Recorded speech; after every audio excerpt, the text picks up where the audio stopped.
urus itu. Lepas itu saya ikut-ikut dengan Maci Siti kerja rumah ke rumah macam itu. Lepas itu saya bekerja dengan satu orang Melayu, orang tempat sana. Anaknya itu sakit skizofrenia. Terus tuh dia cakap macam ni, awak nak tak dengan kawin dengan anak saya. Waktu itu kan saya kata begitu, pastilah hukum di Malaysia. Terus dia ancam saya macam ni, kalau awak tak nak kawin dengan anak saya, nanti saya laporkan immigration sekali dengan Mas Siti. Saya takutlah waktu itu. Terus saya cerita, saya buat perjanjian dekat dia. Oke, kalau Maci tapi saya tak nak masuk penjara. Kata saya nak dipulangkan ke Indonesia aja, tapi saya janji kalau ibaratkan betul dia jodoh saya, ibaratkan Maci betul-betul baik, gitu kan. Saya kan memang saya takut lah waktu itu. Buatlah saya perjanjian, saya diuruskan sampai saya pulang lah, saya cerita ke Indonesia. Lepas tu si Maci itu yang si orang Melayu itu datang ke keluarga saya dekat Indonesia. Singkat cerita selama saya di Indonesia itu sekitar berapa bulan ya, sampai bulan pokoknya semenjak saya tinggal di Indonesia, saya kan pulihkan trauma dulu gitu. Saya terus belajar bagaimana legalitas pernikahan dengan orang Melayu, segala macam lah, tek-tek banget saya belajar di pengalaman lah.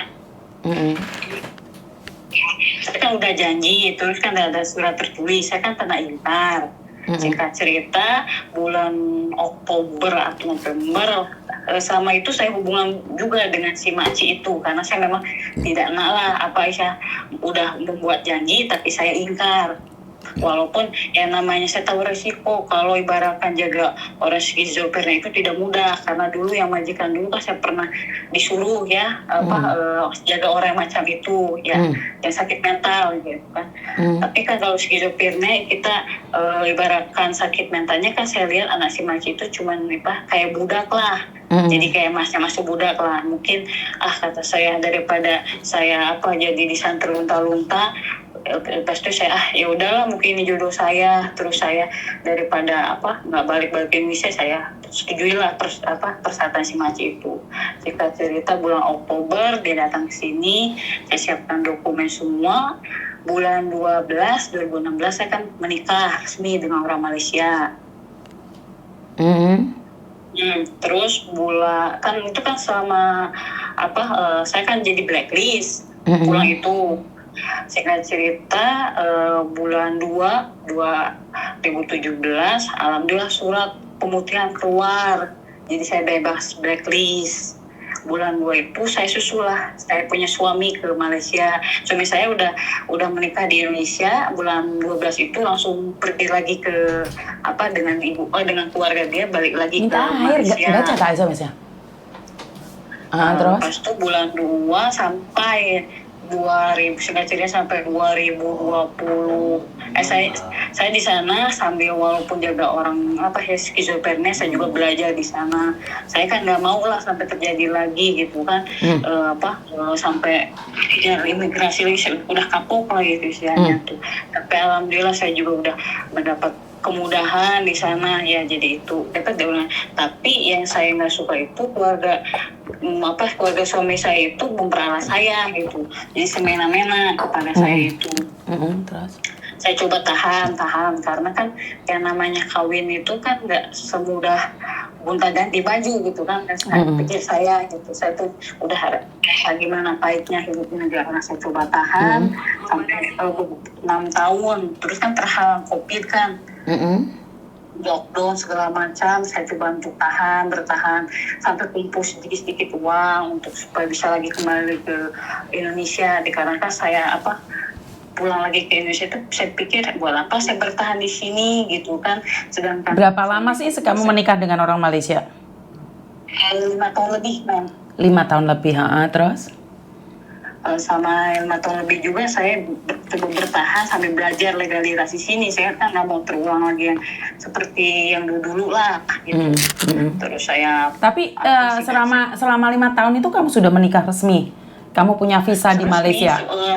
Udah resmi 2 negara. Bahkan saya udah dapat disebutnya itu visa pengikut suami, POC kalau sini apa namanya. Tapi kenapa kamu merasa diperalat oleh keluarga suamimu?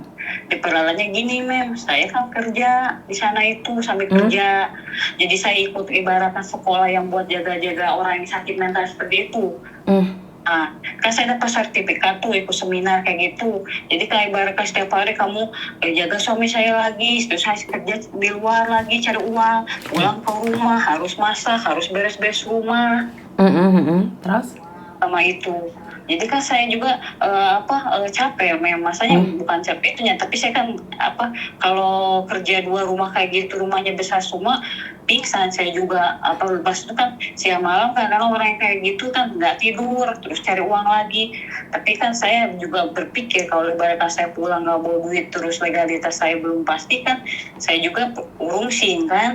Jadi saya percoba aja bertahan 6 tahun itu. Terus kan pas saya mau balik lockdown kan, waktu itu COVID parah kan, 2009 tuh. Ya saya coba terus dia bertahan di sana. Alhamdulillah pas COVID itu kan lumayan, alhamdulillah rezekinya segala macam kan dari rumah. Jadi saya belajar lebih untuk yang TKI yang susah keluar itu, saya kan bisa keluar kalau cari barang kan bisa. Saya cari barang ibaratkan saya jual dekat-dekat TKI gitu, itu kirim seperti itu. Jika lumayan hasilnya, jadi saya kan bisa buat tiket balik.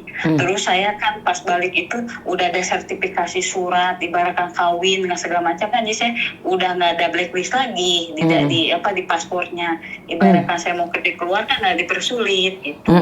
Terus? Cerita saya alasan ke majikan saya, ke mertua saya itu, saya mau pulang, mas saya memang waktu itu sedang tak sehat lah.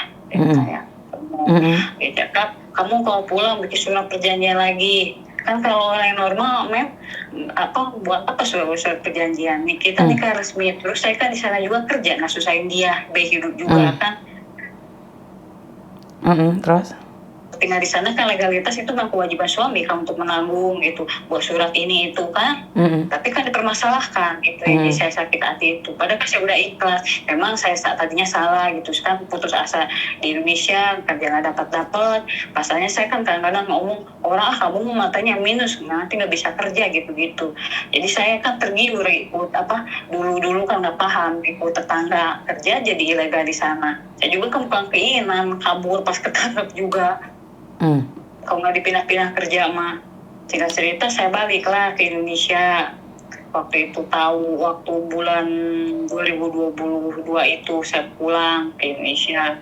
Alhamdulillah sampai di sini sampai selamat lah di Indonesia. Sekarang yang jadi masalahnya ini, saya di sininya tuh kan udah cari-cari kemana kerja, Mem. Susah. Di mana? Itu di Indonesia. Terus? Kalau bisa gitu, bisa nggak Mem carikan agent gitu yang bisa daftarkan saya resmi kerja di Hong Kong gitu. Intinya adalah kamu pengen kerja di Hong Kong gitu kan? Iya gitu. Umur berapa sih kamu? Cerita gitu, 33.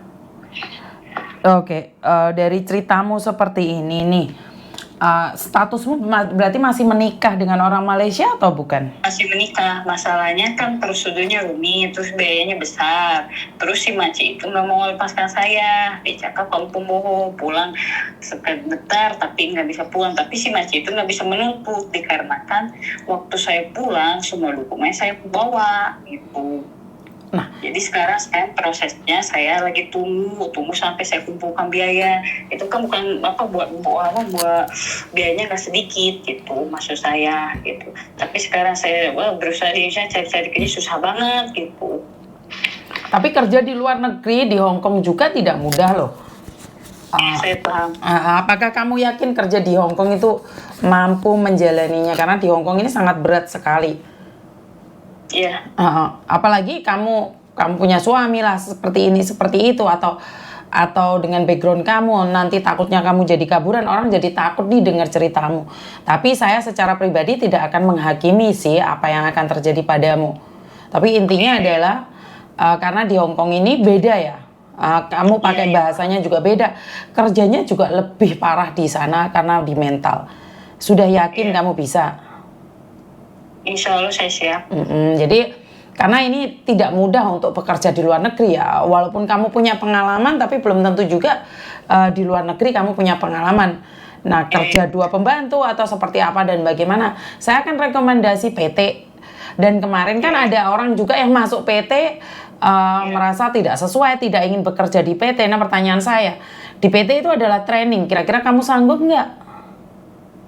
Training di PT, Iya. ibarat belajar gitu. Iya, belajar, kerja, mental, dimarah-marah. Kira-kira kamu kuat nggak? Dirimu sendiri itu kuat nggak dengan mental-mental seperti itu? Bisa nggak? Bisa, insya Allah saya siap. Oke. Bukan, maaf ya, Mem. Kan waktu itu ada kasus tuh yang di dekat PT itu, kan ada yang nggak berhari-hari dikasih makan terus ditelantarkan TKI-nya. Nah, saya takutnya gitu kalau belajar insya Allah saya siap gitu kan, selama saya. Iya, intinya adalah bukan hanya belajar saja, di training, di mental, dimaki-maki. Kuat nggak gitu loh. Kadang-kadang tengah malam dibangunin untuk masak. Bisa nggak kira-kira? Iya, insya Allah saya siap. Oke. Karena memang tidak mudah untuk bekerja di luar negeri. Selain kamu siap secara fisik, kamu harus siap juga secara mental. Siap ya? Iya. Oke, nanti tak kasih nomornya PT, tapi tergantung ya, kamu diterima atau enggak, karena saya bukan calo atau sponsor. Saya cuma merekomendasikan. Tapi segala konsekuensinya itu ada pada kamu sendiri. Ngerti nggak? Iya. Oke, nanti tak kirimkan ya. Coba kamu hubungi langsung ya sayang ya. Oke, terima kasih. Oke, siap, terima kasih. Jadi buat teman-teman, saya tidak ingin ntar dibilangnya saya adalah calo yang memberikan pekerjaan seperti ini, seperti itu. Terus nanti kalau kesalahannya ada sesuatu dan bagaimana, saya yang kena. Tapi sekali lagi, di PT itu adalah kekuatan mental ya. Bagi kalian yang kuat mentalnya ya berani tarung, kalau enggak ya memang harus mundur secara halus ya. Jadi pertempuran di media sosial, pertempuran di dunia nyata itu sangat mempengaruhi kalian. Tapi sekali lagi, yang penting kita niat, kuatkan mental, kuatkan tujuan, kita pasti sukses. Mungkin itu aja dari saya, kurang lebihnya saya minta maaf, dan wassalamualaikum warahmatullahi wabarakatuh. Berkat Tuhan mengalir atas hidup kita semua. Semoga semua makhluk hidup bahagia dan terima kasih. Bye-bye.